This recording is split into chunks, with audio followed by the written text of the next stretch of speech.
નમસ્કાર વિદ્યાર્થી મિત્રો, સ્વાગત છે તમારું આપણી યુટ્યુબ ચેનલ આઈસેટ એજ્યુકેશનની અંદર.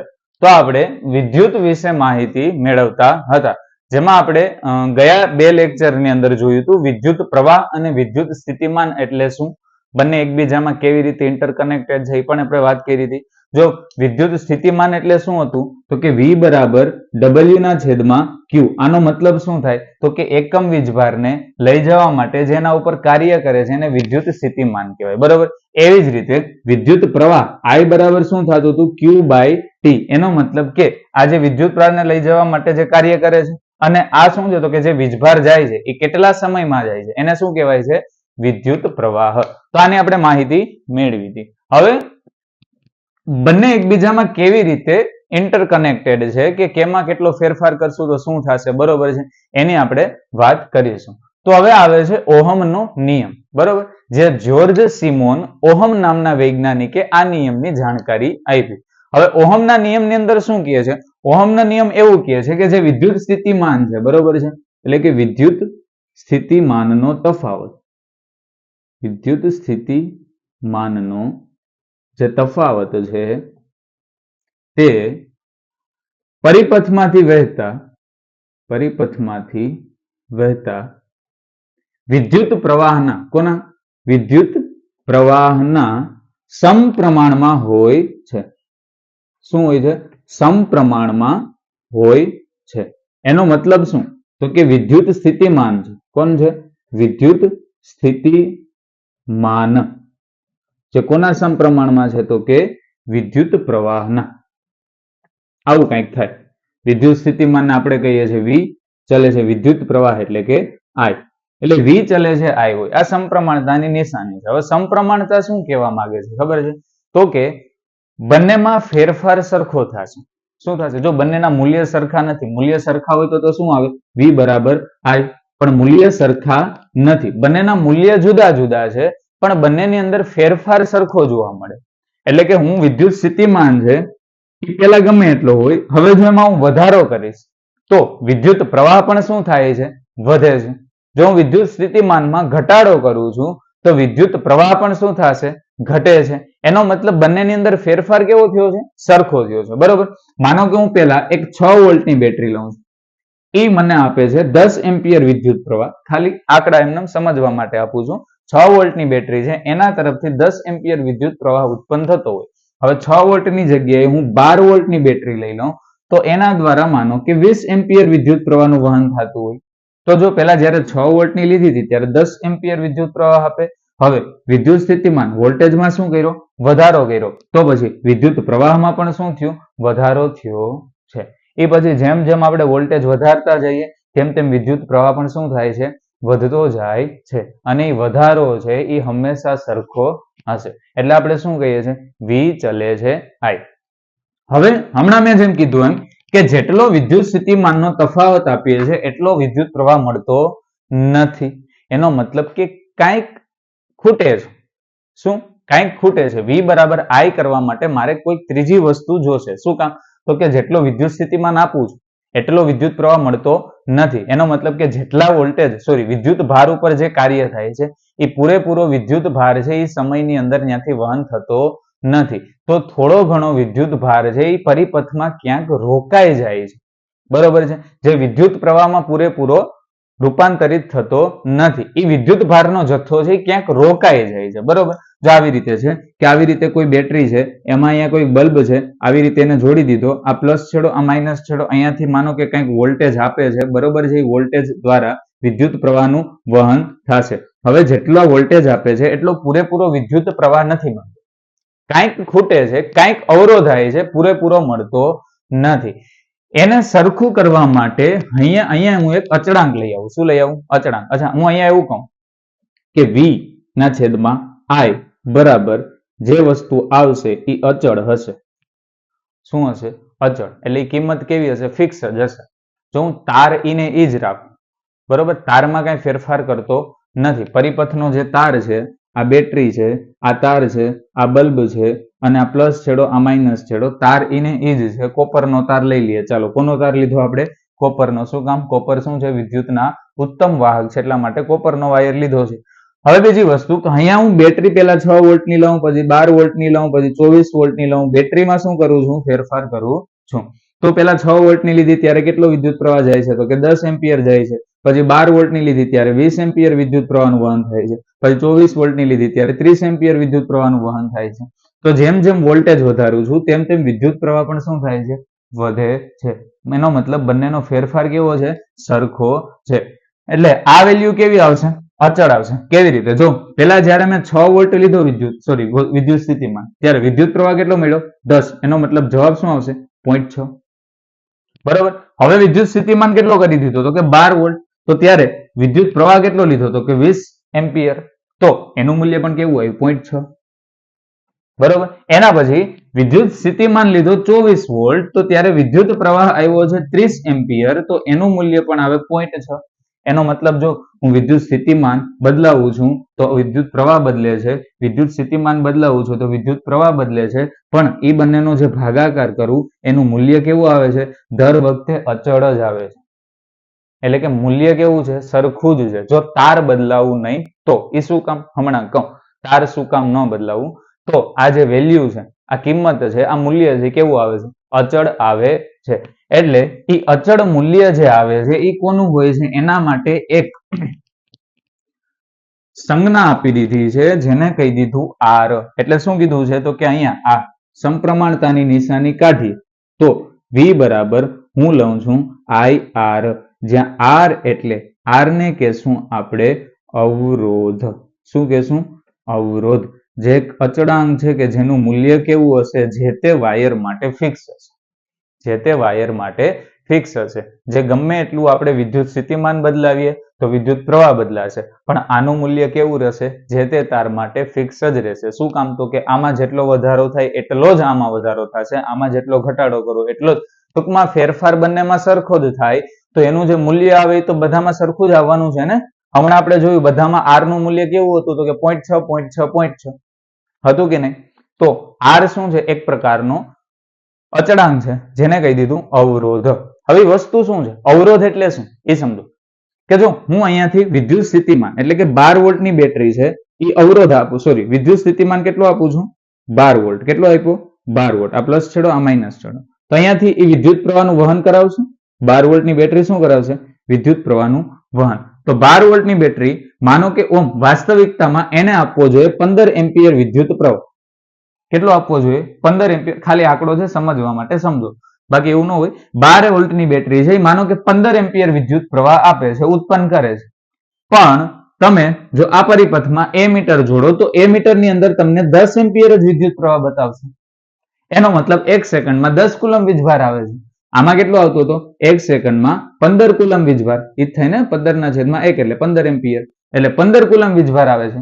આમાં જ્યારે 10 કુલમ વીજભાર આવે છે તો 5 કુલમ વીજભાર છે ક્યાંક રોકાઈ જાય છે. પરિપથમાં આગળ વધતો નથી, ક્યાંક અટકી જાય છે. એ જે અટકે છે, રોકાય છે, અવરોધાય છે, એને શું કહી દીધું? આર એટલે કે અવરોધ. જો ઈ આઈ ની અંદર આપણે ઉમેરી દઈએ એટલે આપણને જેટલા વોલ્ટ જોતા હતા એમાં જેટલો વિદ્યુત પ્રવાહ ઉત્પન્ન થાય એ મળી જાય. સમજાય છે? તો એ અવરોધ છે, રોકાઈ જાય છે વિદ્યુત પ્રવાહ પરિપથમાં. એ કોના કારણે રોકાય છે? એવી શું વસ્તુ છે વિદ્યુત પ્રવાહમાં કે જે પરિપથમાં કે જે વિદ્યુત પ્રવાહને આગળ જતો અટકાવે છે? જો બધો નહીં હોય, બધો નહીં અટકી જાય, થોડા ઘણા પ્રમાણમાં શું થશે? અટકશે. એને શું કીધું છે? અવરોધ. તો એવી કઈ વસ્તુ છે કે જે વિદ્યુત પરિપથની અંદર વિદ્યુત પ્રવાહને આગળ જવા માટે રોકે છે? તો હવે સમજો કે કોઈ તાર છે. હવે અવરોધની વાત કરીએ કે અવરોધ છે એ વસ્તુ શું છે અને કઈ વસ્તુ ઉપર આધારિત છે. એટલે કઈ વસ્તુમાં ફેરફાર કરશું તો અવરોધની અંદર ફેરફાર થશે. એની અંદર સૌથી પહેલી વસ્તુ આવે છે તારની લંબાઈ. શું આવે છે? તારની લંબાઈ. અચ્છા, આ વસ્તુ સમજાણી? વિદ્યુત સ્થિતિમાનમાં જેટલો વધારો કરશો એટલો જ વિદ્યુત પ્રવાહમાં વધારો થશે. વિદ્યુત સ્થિતિમાનમાં જેટલો ઘટાડો કરશું એટલો જ વિદ્યુત પ્રવાહની અંદર ઘટાડો થશે. બંનેને સરખા કરવા માટે મારે એક અચળાંક, એક અચળ પદ લાવવું પડે જેને આપણે કહી દીધું અવરોધ એટલે કે આર. એનો મતલબ જેટલો હું વિદ્યુત સ્થિતિમાન આપું છું એટલો પૂરેપૂરો મને વિદ્યુત પ્રવાહ નથી મળતો. ક્યાંક રોકાઈ જાય છે, ક્યાંક અટકી જાય છે, અવરોધાય છે. એને બેલેન્સ કરવા માટે આપણે અચળાંક શું લઈ લીધો? આર. હવે રોકાય છે, અટકાય છે, કોના કારણે અટકાશે? પરિપથ આપણે દોરીએ છીએ, તાર દોરીએ છીએ, બલ્બ દોરીએ છીએ, બેટરી જોડીએ છીએ, તો એમાં કઈ એવી વસ્તુ છે કે જે વીજભારને આગળ જવા માટે અટકાવશે? કેમ કે વીજભાર આગળ જતા અટકી ગયો એનો મતલબ વિદ્યુત પ્રવાહ ઘટી ગયો. સમજાય છે? તો એવી કઈ વસ્તુ છે? એમાં સૌથી પહેલું આવે છે તારની લંબાઈ. ચાલો હું એક પરિપથની અંદર આ તારને આવી રીતે હું ઝૂમ કરીને મોટો દોરું છું. એક પરિપથની અંદર હું આવડો તાર લઈ લઉં અને બીજા પરિપથની અંદર હું આવડો તાર લઈ લઉં.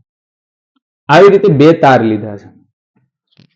હવે સમજો આ તાર માનો કે કોપરનો તાર છે. કોનો? કોપરનો આ વાયર બનેલો છે. તો આની અંદર આ તાર કોનો બનેલો છે? કોપરનો. તો આની અંદર કોપરના અણુઓ ગોઠવાયેલા હશે આવી રીતે. આ બધા શું છે? તો કે કોપરના અણુઓ આવી રીતે એકબીજાની નજીક નજીક ગોઠવાયેલા છે. કેમ કે ઘન પદાર્થ છે તો ઘન પદાર્થમાં અણુઓ વચ્ચે જગ્યા હોતી નથી, એકબીજાની નજીક નજીક ગોઠવાયેલા હોય છે. એટલે આવી રીતે કંઈક ગોઠવાયેલા હશે. હવે જો આ તાર છે એનું અહીંયા બેટરી સાથે જોડી દો. કોની સાથે? બેટરી સાથે. અચ્છા, વિદ્યુત પ્રવાહનું વહન આમ થશે, ઇલેક્ટ્રોનનું વહન આમ થશે. તો ઇલેક્ટ્રોન માનો કે અહીંયાથી આગળ જશે આ પરિપથમાં, તો ઇલેક્ટ્રોનને અહીંયાથી પસાર થવા માટે આ પરમાણુઓની વચ્ચેથી નીકળવું પડે છે. ઇલેક્ટ્રોન એટલે શું છે? વિદ્યુત ભાર છે. વિદ્યુત ભારનું વહન છે.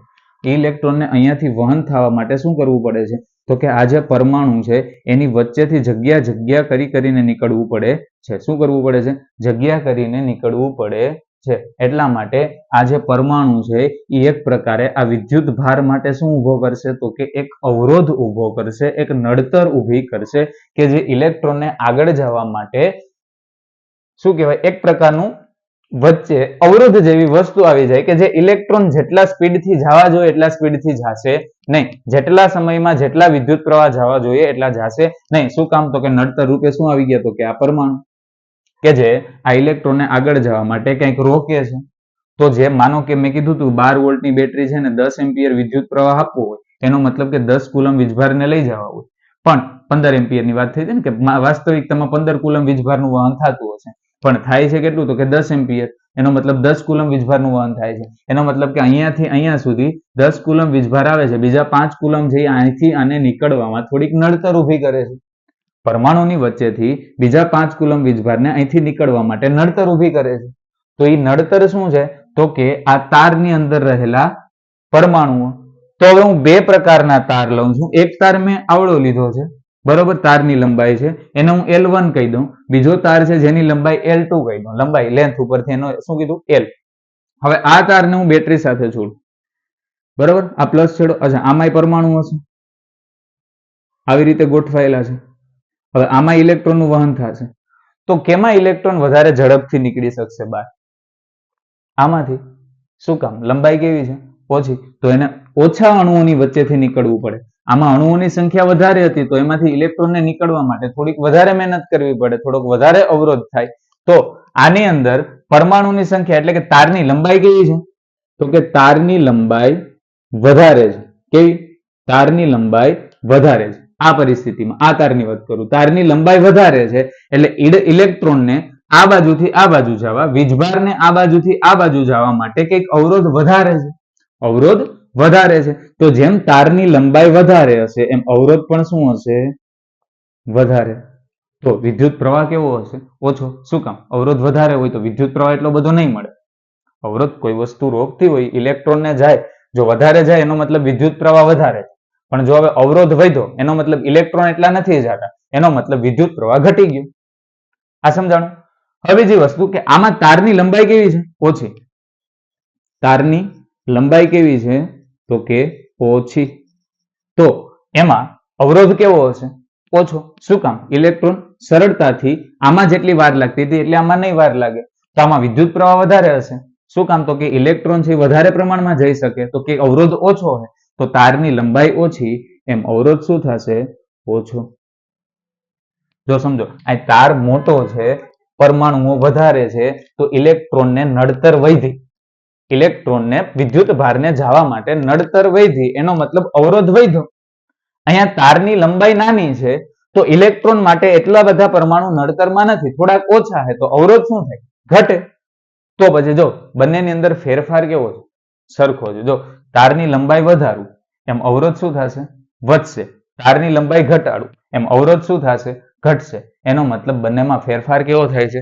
સરખો. તો એનો મતલબ એ બંને કેમ હશે? સમપ્રમાણમાં. કેવી રીતે? તો કે તારની લંબાઈ એટલે કે અવરોધ છે એ શું છે? તો કે સમપ્રમાણમાં. કોના? લંબાઈના. કેમ કે બંનેની અંદર ફેરફાર કેવો છે? સરખો. જો તારની લંબાઈ વધારશો તો જવા માટે નડતર વધશે તો અવરોધ વધશે. જો તારની લંબાઈ ઘટાડો તો નડતર ઘટી, પરમાણુ ઘટ્યા તો અવરોધ ઘટ્યો. તો બંનેનો ફેરફાર કેવો છે? સરખો. એટલે હું એવું કહી શકું કે આર ચલે છે એલ. એનો મતલબ તારની લંબાઈ છે એ કોના સમપ્રમાણમાં છે? અવરોધના. લંબાઈ વધશે, અવરોધ વધશે. લંબાઈ ઘટશે, અવરોધ ઘટશે. તો આ એક કારણ થયું કે અવરોધ છે એ કોના ઉપર આધાર રાખે છે? તો કે તારની લંબાઈ એલ ઉપર. આ એક વસ્તુ થઈ. હવે બીજી વસ્તુ કે તારના ક્ષેત્રફળ ઉપર પણ આધાર રાખે. તારના આડછેદના ક્ષેત્રફળ ઉપર. કેવી રીતે? તો બીજી વસ્તુ શું છે? તો કે તારનું આડછેદનું ક્ષેત્રફળ.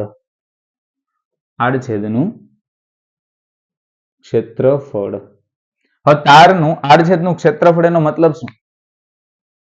જો આવી રીતે કોઈ તાર હોય એનો અહીંથી કટ કરું અને આને આમ તમારી સામે સીધો કરું તો એ જે ગોળ ભાગ દેખાય છે એને શું કહેવાય? આડછેદનું ક્ષેત્રફળ. અચ્છા, આ વાયર છે, સમજી લ્યો.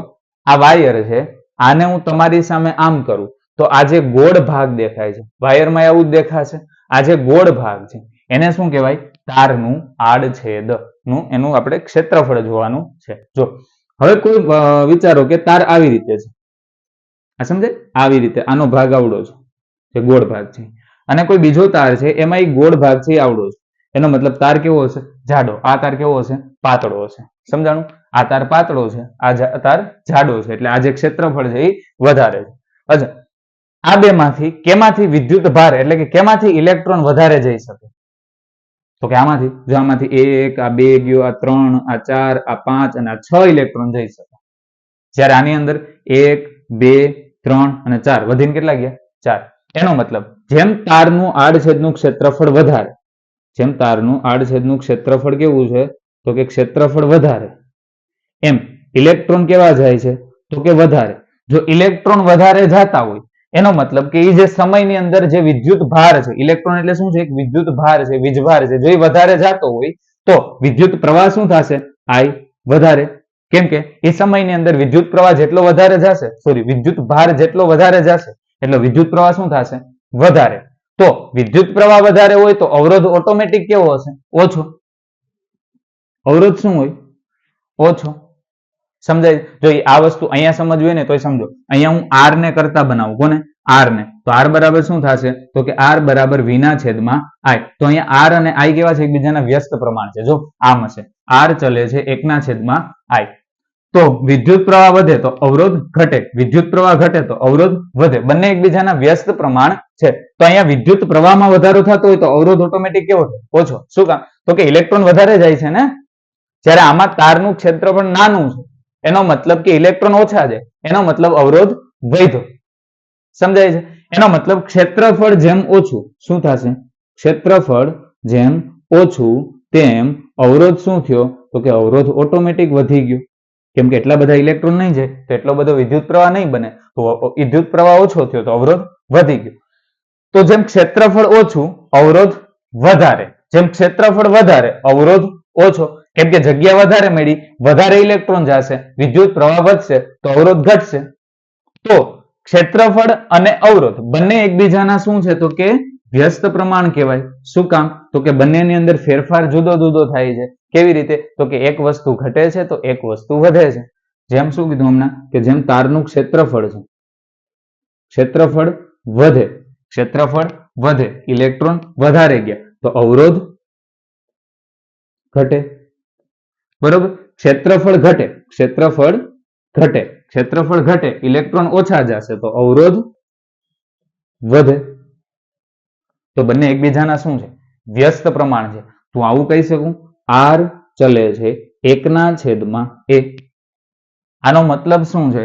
તો કે આર વધશે, એ ઘટશે. એ વધશે તો આર ઘટશે, એ વધ્યો તો આર ઘટ્યો. એનો મતલબ ક્ષેત્રફળ વધ્યું, આર ઘટ્યું. બરોબર? હા. અને ક્ષેત્રફળ ઘટ્યું તો આર વધ્યું. બંને કેવા કહેવાય? એકબીજાના વ્યસ્ત પ્રમાણ. અહીંયા કેવા હતા? સમપ્રમાણ. એકમાં વધારો થશે, બીજામાં વધારો, એકમાં ઘટાડો, બીજામાં ઘટાડો. અહીંયા વ્યસ્ત પ્રમાણ છે. એનો મતલબ એકમાં વધારો થશે તો બીજામાં ઘટાડો, એકમાં ઘટાડો થશે તો બીજામાં વધારો થશે.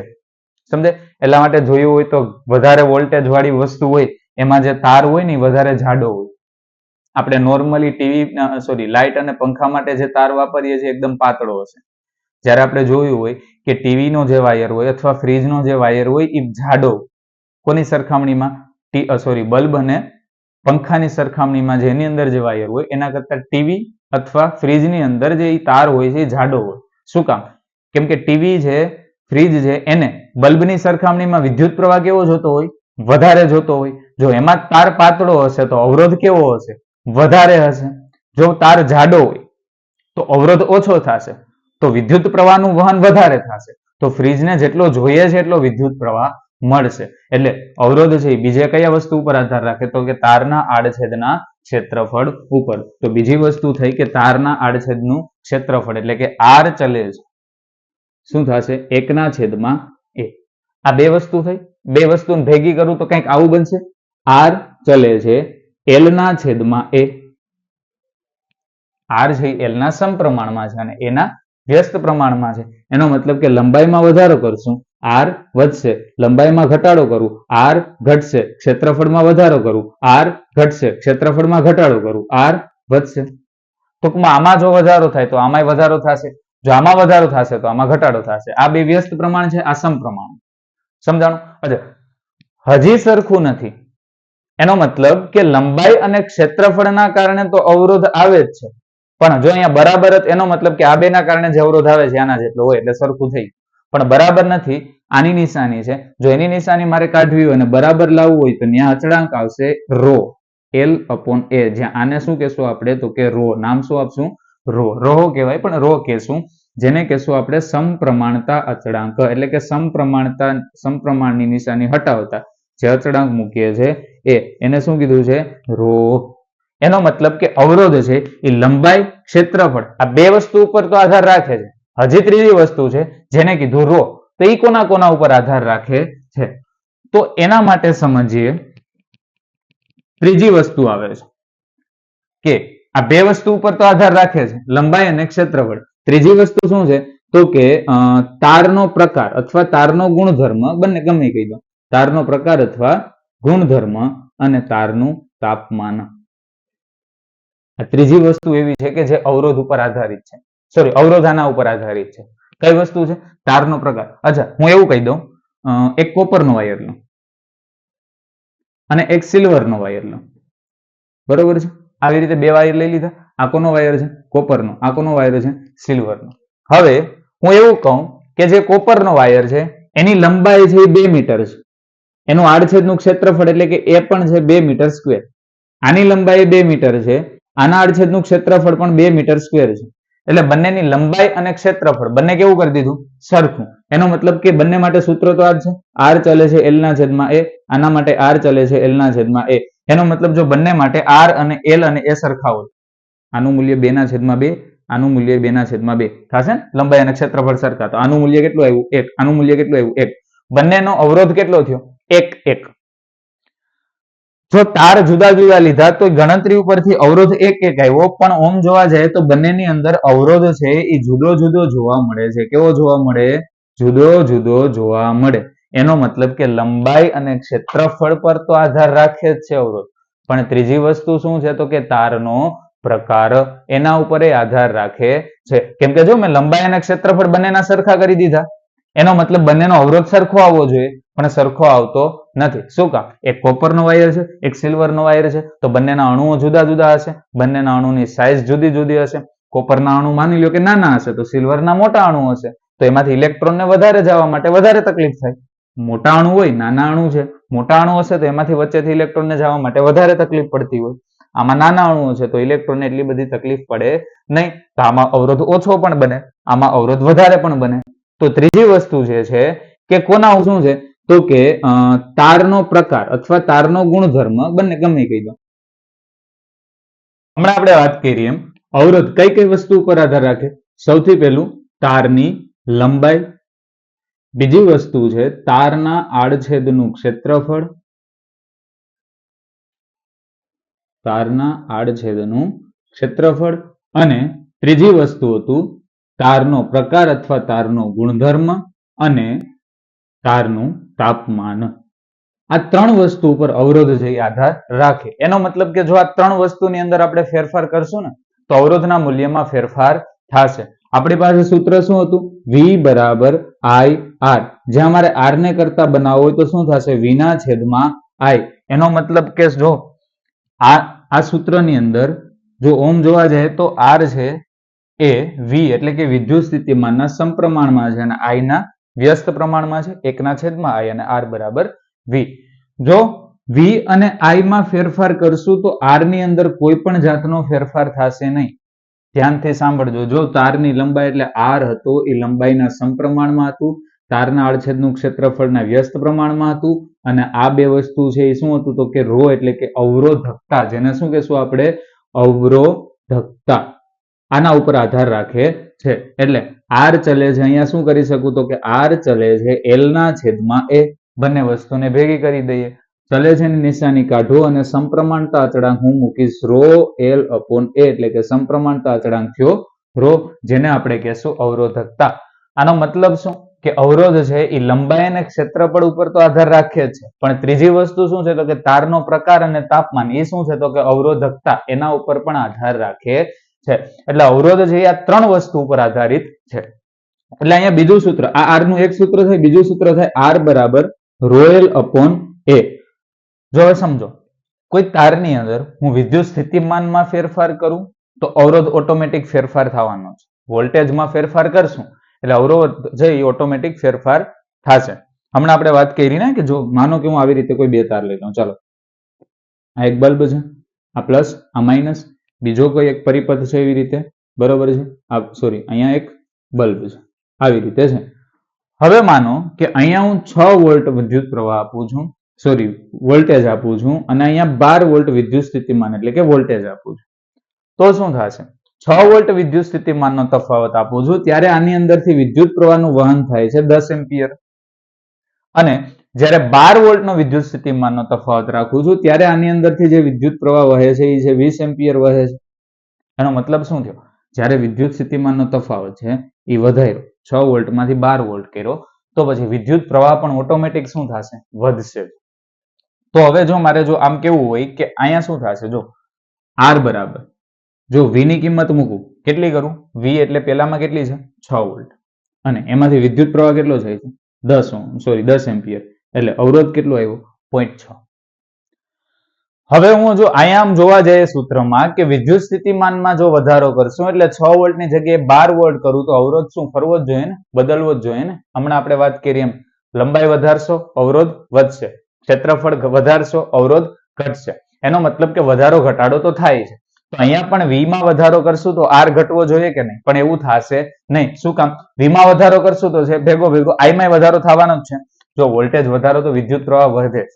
વોલ્ટેજ વધારો એનો મતલબ કે જે કુલમ વીજભાર છે ને લઈ જવા માટે કાર્ય વધારે કરો છો, તો વિદ્યુત સ્થિતિમાન છે એના ઉપરથી જે વિદ્યુત પ્રવાહ છે એ વધારે હોય છે. વિદ્યુત ભાર વધારે જશે તો વિદ્યુત પ્રવાહમાં વધારો થશે. તો હવે બીજા માટે કહું, આ પરિપથ માટે તો એમાં 12 વોલ્ટ છે પણ વિદ્યુત પ્રવાહ 20 એમ્પિયર છે. તો આ કેટલો જવાબ આવશે? 6 દુ 12, 10 દુ 20. તો આ પણ એવું 6/10 એટલે કે 0.6. તો જો બંને પરિસ્થિતિમાં R નું મૂલ્ય તો અચળ જ રહેશે. R નું મૂલ્ય કેવું આવ્યું? સરખું જ આવ્યું. R માં ફેરફાર V અને I માં ફેરફાર કરવાથી નહીં R માં ફેરફાર થાય. વોલ્ટેજ વધારો ઘટાડો, વોલ્ટેજ 6 વોલ્ટમાંથી 12 વોલ્ટ કરો, 6 માંથી 2 વોલ્ટ કરો, વોલ્ટેજમાં વધારો ઘટાડો કરશું એટલે વિદ્યુત પ્રવાહ છે ઓટોમેટિક વધશે ઘટશે. પણ બંનેનો તફાવત જે છે એને આપણે R કહીએ છીએ એ તો સરખો જ આવશે. સમજાણું? R ક્યાં સુધી નહીં બદલે? જ્યાં સુધી આ તાર છે એ જ પ્રકારનો છે. આમાંય કોપરનો તાર જ હશે, આમાંય કોપરનો તાર જ હશે. બીજું વસ્તુ કે આની અંદર લંબાઈ 1 મીટર જ હશે, આની અંદર લંબાઈ 1 મીટર હશે અને આડછેદનું ક્ષેત્રફળ 1 મીટર સ્ક્વેર, આમાંય 1 મીટર સ્ક્વેર હશે. આ ત્રણેય પરિસ્થિતિ સરખી જ છે. તાપમાન એ બંનેનું સરખું જ છે. બધી પરિસ્થિતિ સરખી છે. તો R માં થોડો ફેરફાર થવાનો છે. R એટલે અવરોધ. કેમાં ફેરફાર કરશું તો R માં ફેરફાર થશે? તો કે લંબાઈમાં, ક્ષેત્રફળમાં અને તારના ગુણધર્મ અથવા તાપમાનમાં. તો આ બંને તારમાં મેં શું કોઈમાં ફેરફાર કર્યો છે? નહીં. મેં શેમાં ફેરફાર કર્યો? વોલ્ટેજમાં. વોલ્ટેજમાં ફેરફાર કર્યો તો વિદ્યુત પ્રવાહમાં ફેરફાર થશે. તો અવરોધ તો એ જ રહેશે ને? જે તાર છે એનો એ જ રહેવાનો છે. અવરોધ ક્યારે બદલશે? જો કે મેં આ પરિપથમાં 1 મીટર લાંબો વાયર લીધો હોય અને આ પરિપથમાં હું તાર વધારીને 2 મીટર કરી દઉં તો અવરોધમાં ફેરફાર થશે. મેં આમાં તાર પાતળો લીધો છે, આમાં તાર જાડો લઈ લઉં, આમાં 1 મીટર સ્ક્વેરનો લીધો, આમાં 5 મીટર સ્ક્વેરનો લઈ લઉં તો અવરોધ બદલશે. મેં આમાં કોપરનો વાયર લીધો, આમાં સિલ્વરનો વાયર લીધો, વાયર ફેર્યો, પ્રકાર ફેર્યો તો અવરોધ બદલશે. આમાં જે તાર છે એ સામાન્ય તાપમાને છે, આમાં તાર છે એમાં હું તાપમાન વધારીશ તો અવરોધ બદલશે. એટલે મારો કહેવાનો મતલબ શું કે વોલ્ટેજ બદલવાથી વિદ્યુત પ્રવાહ ઓટોમેટિક બદલશે, પણ આ બેમાં ફેરફાર કરવાથી વિદ્યુત પ્રવાહ આર માં કોઈ ફેરફાર થશે નહીં. પણ તારની લંબાઈ, ક્ષેત્રફળ અને અવરોધકતા જો આ ત્રણની અંદર ફેરફાર લાવશું તો આર ની અંદર ફેરફાર આવશે, બાકી આવશે નહીં. તો કોઈ પણ પરિપથ હોય જો એમાં તાર બદલાવો, તારની લંબાઈ બદલાવો, ક્ષેત્રફળ બદલાવો તો જ અવરોધ બદલશે. બાકી વોલ્ટેજ વિદ્યુત પ્રવાહ બદલવાથી, ખાલી વોલ્ટેજ અને વિદ્યુત પ્રવાહ બદલવાથી અવરોધની અંદર કોઈ ફેરફાર થશે નહીં. સમજાણી આટલી વસ્તુ? ચાલો આગળ જોઈએ. હવે તો આપણી પાસે કયા કયા સૂત્ર બનીને આવ્યા? એક તો આપણી પાસે આવી ગયું V બરાબર IR. શું આવ્યું? V બરાબર IR. બરોબર. આમાંથી જેની કિંમત ગોતવી હોય એને કરતા બનાવી લ્યો એટલે ત્રીજાની કિંમત મળી જશે. બે ની કિંમત આપી દીધી હશે, ત્રીજાની તમારે ગોતવાની એટલે એને કરતા બનાવી લ્યો એટલે એની કિંમત મળી જાય. અહીંયાથી મારે R નું સૂત્ર જોતું હોય તો V ના છેદમાં I પણ થાય ને R નું સૂત્ર બીજું જો લંબાઈ અને એના સરખામણીમાં જો કોઈ આપ્યું હોય તો એનું સૂત્ર થશે R L upon A, જ્યાં R નો એકમ થશે, R એટલે કે અવરોધ છે એનો એકમ છે ઓહમ નામના વૈજ્ઞાનિક ઉપરથી એનો એકમ આપ્યો છે ઓહમ, જેની સંજ્ઞા છે ઓહમ. આવી રીતે આને શું કહેશું? ઓહમ. એટલે મને એમ કેવું કોઈ 1 ઓહમ અવરોધ છે એટલે એનું આવી રીતે લખીશ 1 ઓહમ અવરોધ. 5 ઓહમ અવરોધ છે તો એનું હું આવી રીતે લખીશ કે 5 ઓહમ અવરોધ. તો આ અવરોધ એટલે ખબર પડી. અચ્છા ચાલો હવે મારે એમ કેવું હોય કે 1 ઓહમ અવરોધ એટલે કેટલો? શું કેવું છે? 1 ઓહમ અવરોધ એટલે શું, એટલે કેટલા થાય? તો 1 વોલ્ટની બેટરી જોડેલી છે જેના દ્વારા 1 એમ્પિયર વિદ્યુત પ્રવાહ ઉત્પન્ન થાય છે તો ઈ પરિપથનો અવરોધ થશે 1 ઓહમ. કેવી રીતે? R બરાબર સૂત્ર શું છે? V ના છેદમાં I. તો V એટલે 1 એમ્પિયર, V એટલે 1 વોલ્ટ, I એટલે 1 એમ્પિયર, તો અવરોધ કેટલો આવ્યો? 1 ઓહમ. એટલે કોઈ વિદ્યુત પરિપથ છે એના વોલ્ટેજ 1 વોલ્ટ હોય એટલે કે વિદ્યુત સ્થિતિમાનનો તફાવત 1 વોલ્ટ હોય, એમાંથી પસાર થતો વિદ્યુત પ્રવાહ 1 એમ્પિયર, તો અવરોધ છે એ કેટલો હશે? 1 ઓહમ અવરોધ કેવા છે. આટલું ક્લિયર? ચાલો R નો એકમ મળી ગયો. હવે બીજી વસ્તુ કે માને અવરોધકતા ગોતવી છે. શું ગોતવું છે? અવરોધકતા. તો શું કરીશ કે અહીંયા અવરોધકતા એટલે રો ને કરતા બનાવું તો શું થશે? R A upon L.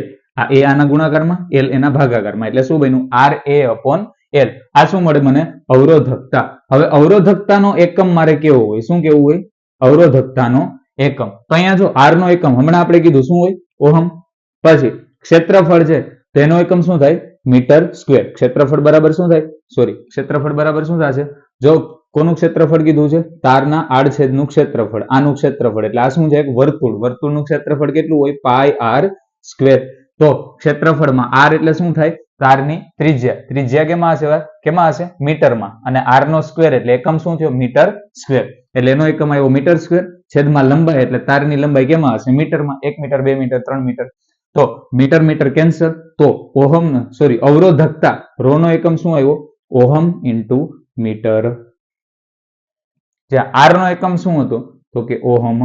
તો અહીંયા શું હશે? ઓહમ. ચાલો આટલી વસ્તુ ક્લિયર? ઓકે. હવે આપણે કયા કયા સૂત્ર આવ્યા છે અને એના એકમ શું છે, એની સંજ્ઞા શું છે, એની ફરીથી એકવાર વાત કરી લઈએ. પછી નેક્સ્ટ લેક્ચર ની અંદર આપણે જોશું આ બધા સૂત્રના લીધે જે દાખલા કેવી રીતે પૂછાય છે એ. હવે સૌથી પહેલું સૂત્ર આપણે ગયા લેક્ચર ની અંદર જોઈ ગયા હતા. એ કયું હતું? તો કે પહેલું સૂત્ર હતું વિદ્યુત પ્રવાહનું સૂત્ર. કોનું સૂત્ર? વિદ્યુત પ્રવાહ, જેને આપણે I વડે દર્શાવીએ છીએ. I બરાબર થાય Q ના છેદમાં T, જ્યાં એનો એકમ આપણે યાદ રાખશું એમ્પિયર. સમજાઈ ગયું? એના પછી વિદ્યુત સ્થિતિમાનનો તફાવત, જેને આપણે વોલ્ટેજ પણ કહીએ છીએ, વિદ્યુત સ્થિતિમાનનો તફાવત, જેને શું કહીએ છીએ? વોલ્ટેજ. એનું સૂત્ર આપણી પાસે આવ્યું V બરાબર W ના છેદમાં Q, જ્યાં V નો એકમ V. એના પછી ઓહમના નિયમ ઉપરથી હજી એક સૂત્ર આપણી પાસે શું બનીને આવ્યું? V બરાબર IR, જ્યાં હું આવી રીતે લખી શકું I બરાબર V ના છેદમાં I, જ્યાં હું આવી રીતે લખી શકું R બરાબર V ના છેદમાં I બરાબર હું શું લખીશ? V ના છેદમાં R. એટલે મારી પાસે 1, 2 અને 3 V નું સૂત્ર બની જાય, I નું સૂત્ર અને R નું સૂત્ર.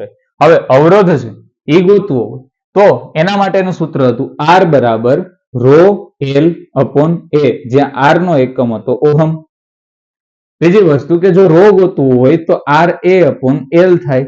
આ એને અહીંયા જવા દો, L ને અહીંયા લઈ લો એટલે રો ને કરતા બનાવી દો. એટલે એનો એકમ હતો ઓહમ ઇન્ટુ મીટર. એટલે આટલી વસ્તુ જોઈ. આ સમજાણી આખી વસ્તુ.